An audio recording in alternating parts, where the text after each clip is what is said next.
देखो बच्चे, 5th chapter algebra का 5.1 के आपके क्वेश्चंस।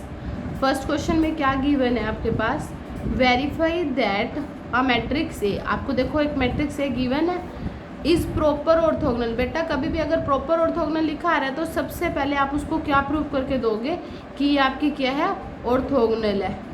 तो अगर ऑर्थोगोनल है तो मैंने आपको लास्ट वीडियो में क्या बताया था, ऑर्थोगोनल का मीन्स क्या होता है, ए का transpose is equal to identity. तो सबसे पहले आपको क्या करना है, इन दोनों की मल्टीप्लिकेशन करके किसकी इक्वल लेके आना है, आइडेंटिटी के।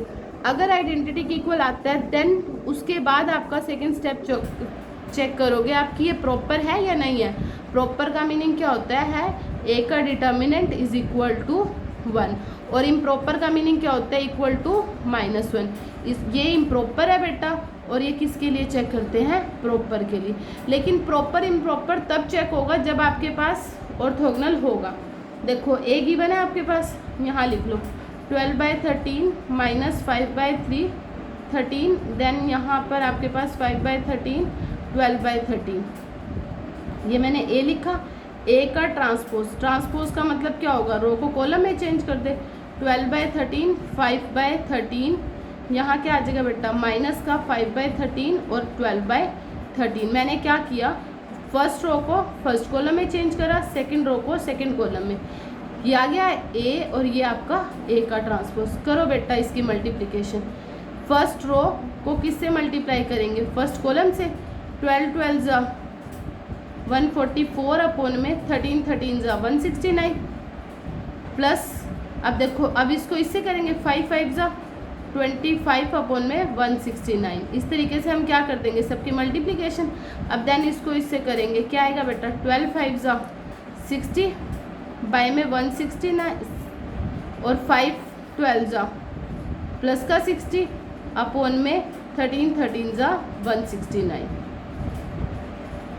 फिर इसको इससे करेंगे बेटा, क्या आएगा आपका, माइनस का 60 अपॉन में 169 प्लस 12 को करेंगे 5 से 60 अपॉन में 169। देन इसको इससे करेंगे, क्या आएगा, 5 5 जा 25 अपॉन में 169 माइनस इंटू माइनस क्या हो जाएगा बेटा, प्लस हो जाएगा। फिर आप इसको इससे करो, क्या आ जाएगा, प्लस 12 12 जा 144 अपॉन में 169। अब देखो बच्चे इन दोनों को ऐड करो, क्या आएगी, देखो डिनोमिनेटर सेम है, ऐड कर दें इन दोनों को, कितना आ जाएगा 169 अपॉन 169। अब देखो ये माइनस का ये प्लस का कैंसिल हो गया 0, और ये आपका प्लस माइनस ये प्लस 0, इन दोनों को ऐड करेंगे, क्या आएगा 169 अपॉन 169। तो बेटा इससे ये कट गया 1, इससे ये कैंसिल 1, तो आपके पास कैसी मैट्रिसेस बन गई, 1 0 0 1। इट मीन्स आपकी ये प्रॉपर आपकी ऑर्थोगोनल बन गई बेटा। ऑर्थोगोनल बन गई तो अब इसने क्या बोला था, प्रॉपर ऑर्थोगोनल। प्रॉपर ऑर्थोगोनल में आपने सिर्फ और सिर्फ क्या करना है, ए का डिटर्मिनेंट, जो ये वैल्यू गिवन है इसका आपने क्या निकालना है, डिटर्मिनेंट। कैसे निकालेंगे, 12/13 5/13 माइनस का और 5/13 अपॉन में 12/13। करो बेटा डिटर्मिनेंट, इसको इससे मल्टीप्लाई, 12 12 जा 144 अपॉन में 169, ठीक है। इसको इससे करो, देखो एक माइनस तो ये और एक फॉर्मूले का माइनस होता है डिटर्मिनेंट सोल्व करते टाइम। 5 5 जा 25 अपॉन में 169। नीचे वाले दोनों सेम है बेटा, डिनोमिनेटर नोमिनेटर को क्या कर दे ऐड, तो क्या आ जाएगा 169 अपॉन में 169। कैंसिल होके आंसर क्या आ गया आपका 1 आ गया। इट मीन्स ये कैसा है, प्रॉपर ऑर्थोगोनल। समझ आ गई फर्स्ट क्वेश्चन बच्चे।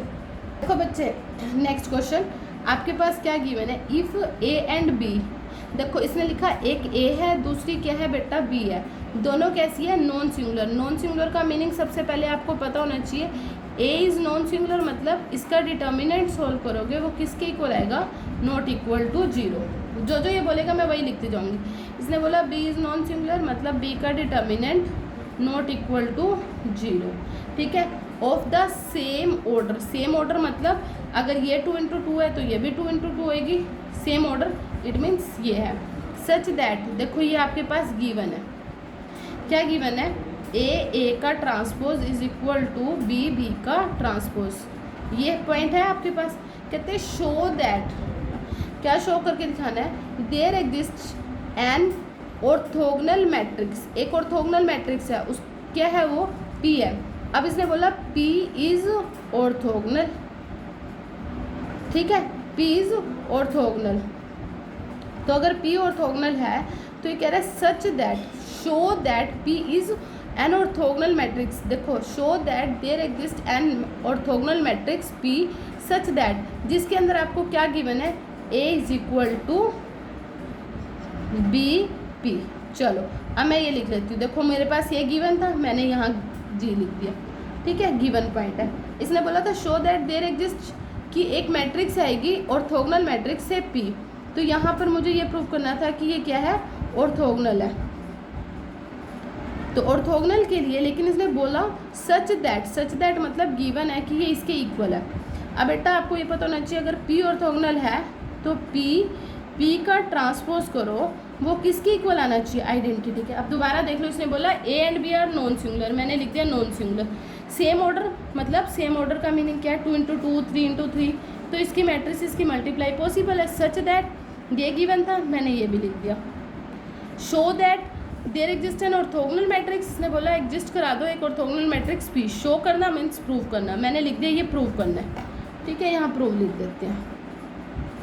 और ये क्या लिख दिया, सच दैट, इट मीन्स ये गिवन है। अब बात ध्यान से समझो, मुझे जो प्रूव करना है वो P करना है, यानी कि P का ट्रांसपोज आइडेंटिटी की।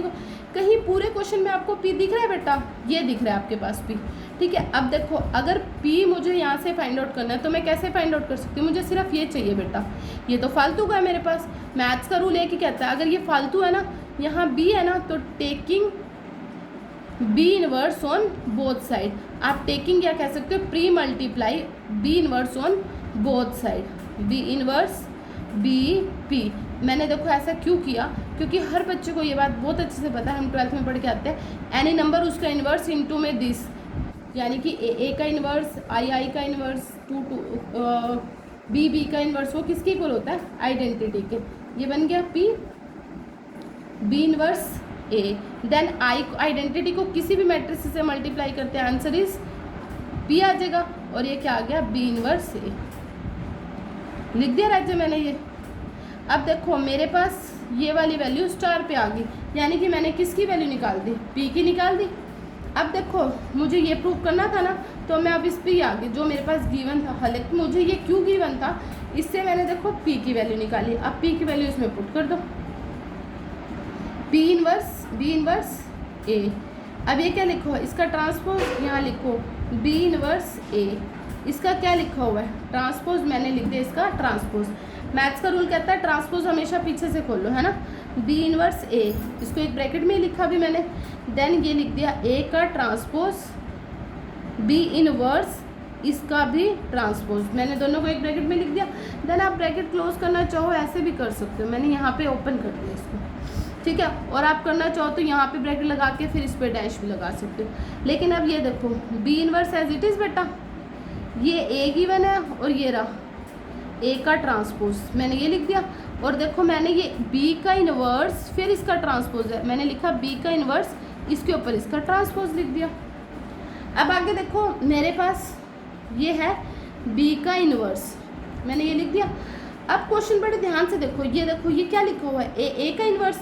राज्य मैं इसको आइडेंटिटी थोड़ा ना लिख सकती हूँ, मेरे पास कहीं ऐसा गिवन है कि A इज ऑर्थोगोनल, मैंने लिखा है A is non singular. A is non singular का मतलब इसका डिटर्मिनेंट नॉट इक्वल टू 0 है। अगर नॉट इक्वल टू 0 है तो बहुत ही इंपॉर्टेंट पॉइंट है, वो पॉइंट क्या होता है, अगर any matrices is non singular it means इसका इन्वर्स क्या करेगा, एग्जिस्ट करेगा। A का इन्वर्स भी एग्जिस्ट करेगा एंड B का इन्वर्स भी एग्जिस्ट करेगा। एग्जिस्ट करेगा मीन्स इनका आंसर नॉट इक्वल टू 0 नहीं आएगा, नॉट डिफाइंड में नहीं आएगा, मतलब ये एग्जिस्ट करेगा। अब देखो मेरे पास एक गिवन था A का ट्रांसपोज किसकी इक्वल है, B के ट्रांसपोज। अब मैं ना इसकी वैल्यू जो दे रखी है ना यहाँ पर, देखो इसको तो मैं चेंज कर नहीं सकती, A का ट्रांसपोज किसकी इक्वल है, B के ट्रांसपोज की। अब मैंने यहाँ लिख दिया B का ट्रांसपोज इज इक्वल, यहाँ पे सॉरी इक्वल नहीं, B का इन्वर्स और इसका ट्रांसपोज। अब इतना करने के बाद राज्य अब चेक करो, अभी भी छोटी सी प्रॉब्लम देखो, ये बहुत सही है, मैंने यहाँ लिखा बी का इन्वर्स बी, एक ब्रैकेट में लिख दिया। अब इन दोनों को चेक करो थोड़ा सा ध्यान लगा के, मैंने यहाँ लिखा बी का ट्रांसपोज। अब देखो ये इन्वर्स है, ये डैश है। मैथ्स का रूल कहता है कि आप डैश तो यहाँ लिख दो और इन्वर्स बाहर लिख दो, कोई फ़र्क पड़ेगा? वाई?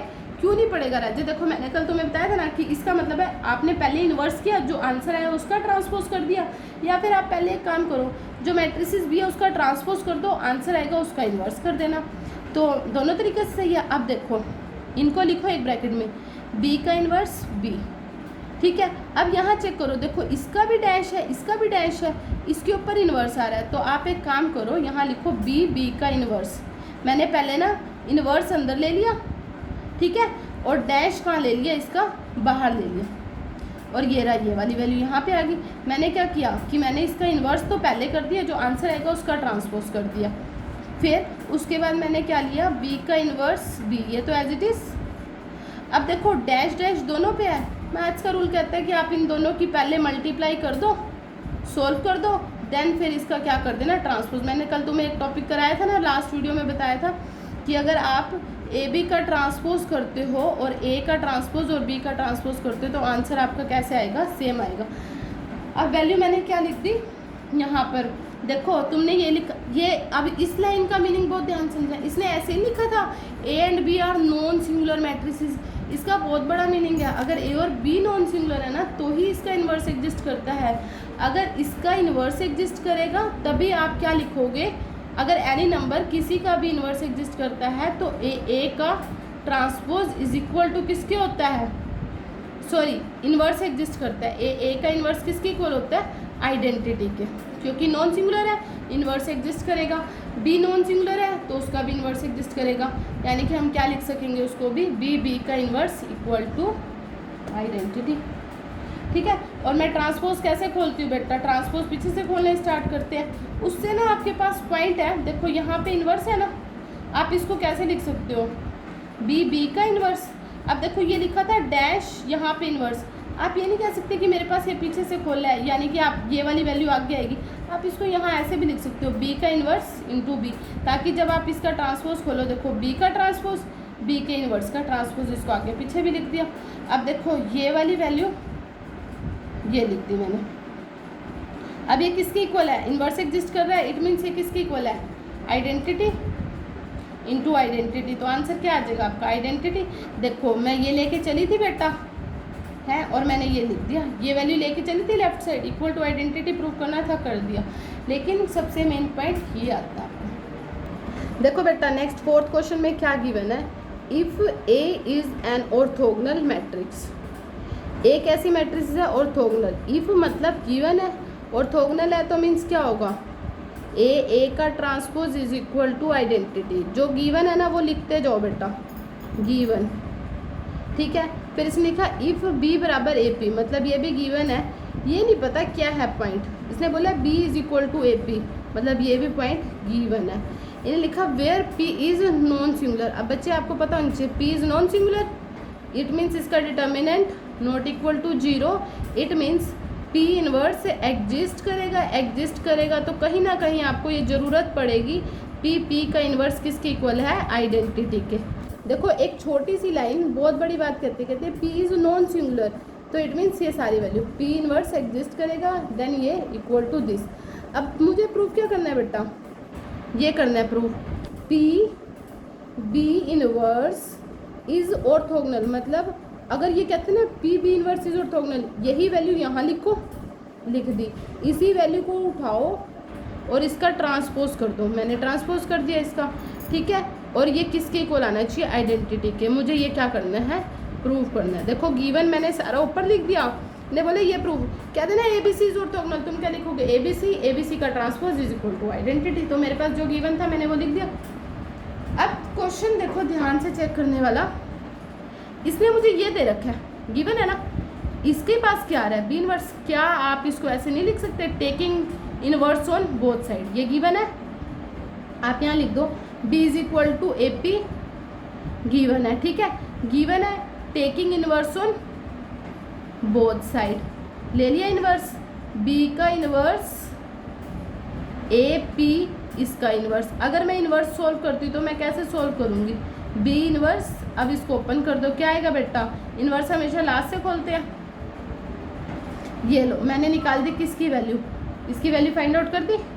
अब यहाँ से स्टार्ट कर दो इसको, क्वेश्चन को देखो, पी एज इट इज़ रखो बेटा। बी इन्वर्स की वैल्यू क्या है आपके पास, पी इन्वर्स ए इन्वर्स, एक ब्रैकेट में लिख दो इसको, यहाँ पे मेरे पास वैल्यू आ गई।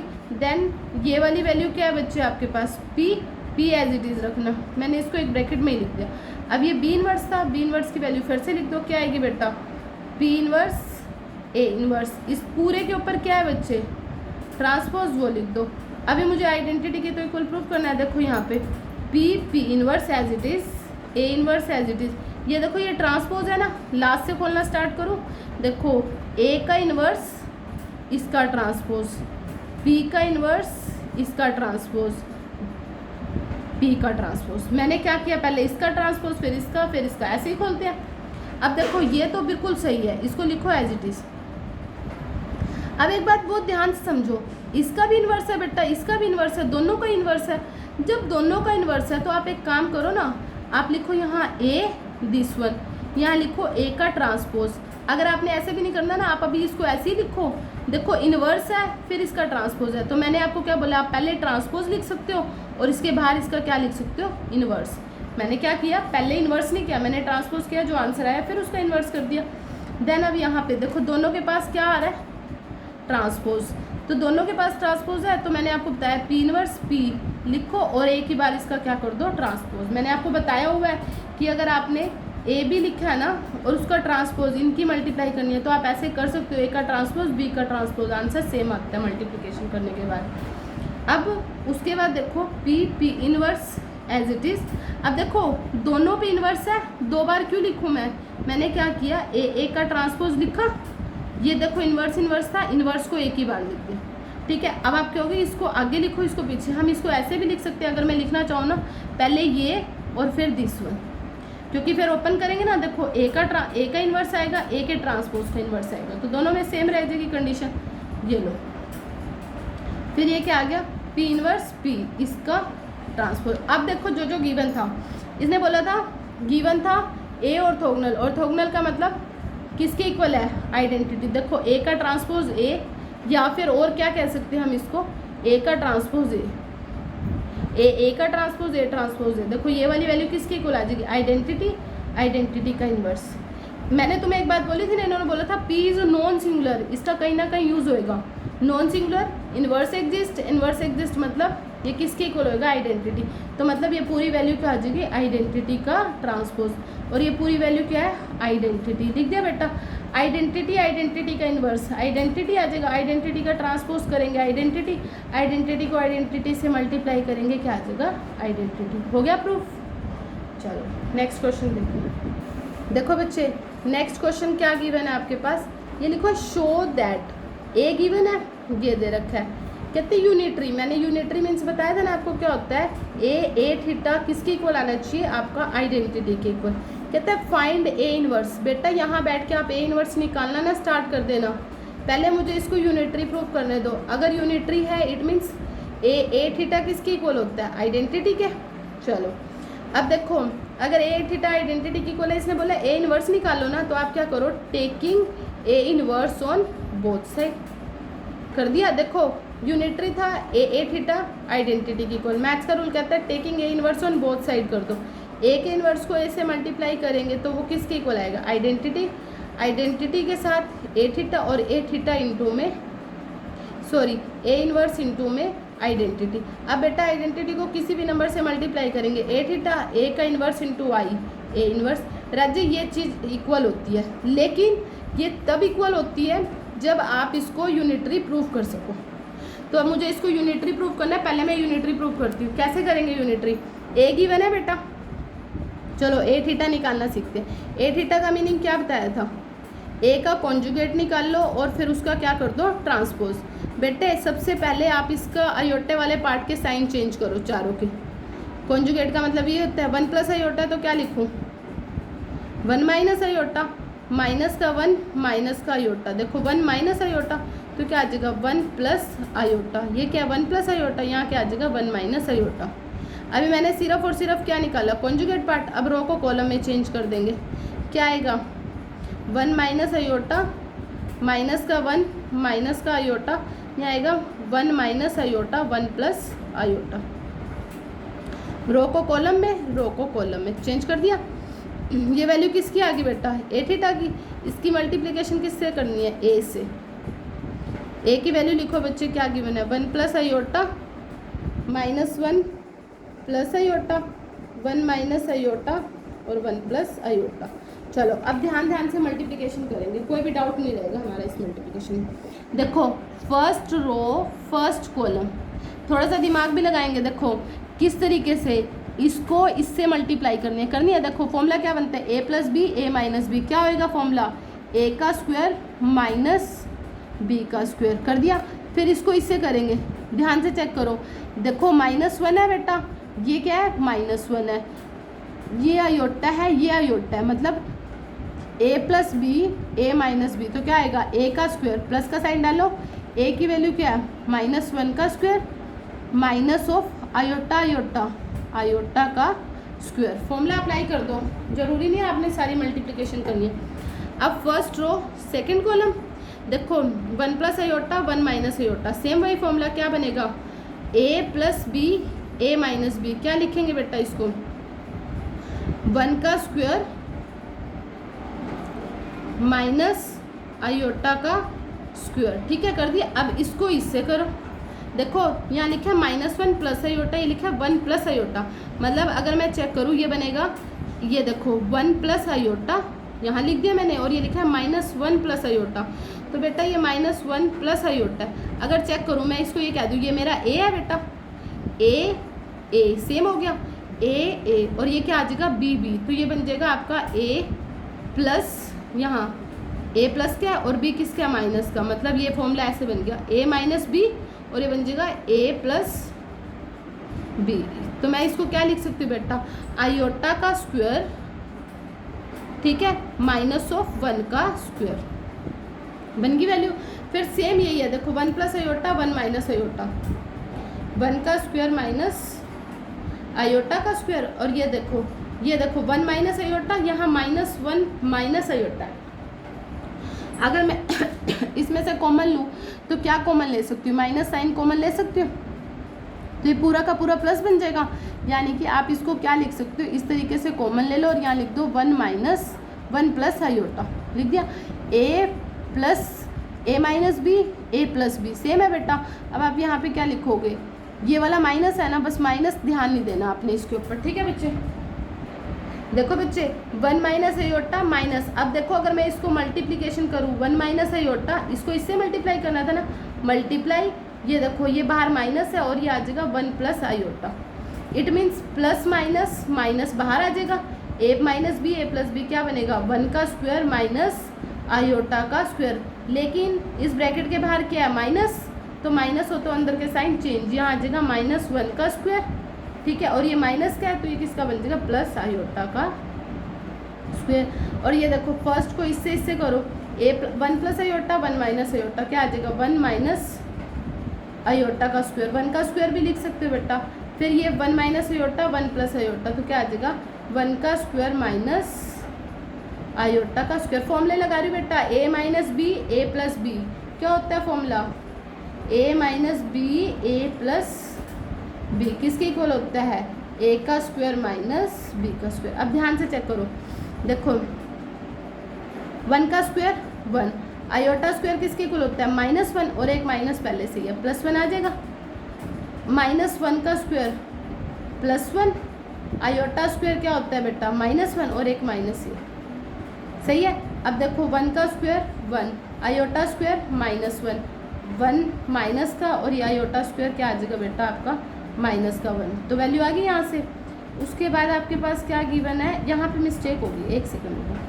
अब इसके बाद ये पॉइंट देखो, 1 का स्क्वायर आएगा 1, आयोटा स्क्वायर क्या आएगा -1, 1 का स्क्वायर +1, आयोटा स्क्वायर क्या होगा बेटा -1 हो जाएगा।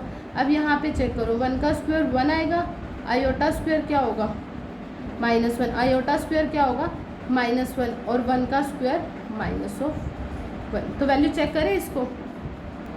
देखो बच्चे, यहाँ पर छोटी सी मिस्टेक हो गई थी, 1 का स्क्वायर 1 था, आयोटा स्क्वायर किसके इक्वल होता है, -1 के, और एक माइनस आपका ये दे रखा है, तो क्या बन जाएगा, +1 बन जाएगा। और यहाँ देखो 1 का स्क्वायर 1 था, आयोटा स्क्वायर क्या होता है, -1, और एक माइनस ये है, क्या बन जाएगा, प्लस का। अब चेक कर लो, 1 + 1 + 1 ये क्या आ जाएगा, 4 आ जाएगा बेटा यहाँ पे। और यहाँ चेक करो, 1 से 1 कैंसिल, 1 से 1, तो ये क्या बन जाएगा, 0।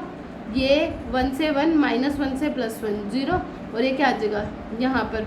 इस वैल्यू को भी चेक कर लो, यहाँ पर क्या है, 1 का स्क्वायर 1, आयोटा स्क्वायर क्या होता है, -1, 1 का स्क्वायर 1 है, आयोटा स्क्वायर क्या होता है बच्चे, -1, और एक माइनस ये वाला क्या बन जाएगा बेटा, प्लस बन जाएगा। ठीक है, और यहाँ भी चेक करते हैं, ये साइन किसका है बेटा, अगर मैं इनको चेक करूँ मल्टीप्लिकेशन को, 1 + iota 1 - iota, a + b a - b, a का स्क्वायर माइनस होता है बच्चे, यहाँ माइनस आएगा ना, और एक आयोटा स्क्वायर का माइनस बन जाएगा, वो भी क्या बन जाएगा, प्लस। तो यहाँ क्या आ जाएगा, 4। छोटी सी मिस्टेक हो गई थी, आप इसको फॉर्मूले में अप्लाई करोगे, a + b a - b, तो क्या फॉर्मूला बनता है, a का स्क्वायर माइनस b का स्क्वायर, आयोटा स्क्वायर -1 और एक माइनस ये प्लस। ठीक है, अब देखो ये क्या आंसर आ गया, 4004। अब आप क्वेश्चन बड़े ध्यान से देखना, इसने a क्या दिया था, 1/2, जिसको मैंने इग्नोर किया था, मैंने इन दोनों की मल्टीप्लाई करी थी। अब ये a की वैल्यू है, 1/2 लगाओ, ये a थीटा की वैल्यू है, इसके साथ भी तो 1/2 आएगा ही आएगा बच्चे। तो यहाँ पर बाहर क्या चल रहा है, 1/2 1/2 1/4, यहाँ पे क्या आ रहा है, 1/4। अब इससे मल्टीप्लाई करेंगे, 4 अंदर जाएगा, तो ये 1001, जो कि मुझे नीड नहीं थी 1/2 की, वो मैं लास्ट में भी लिख सकती हूँ।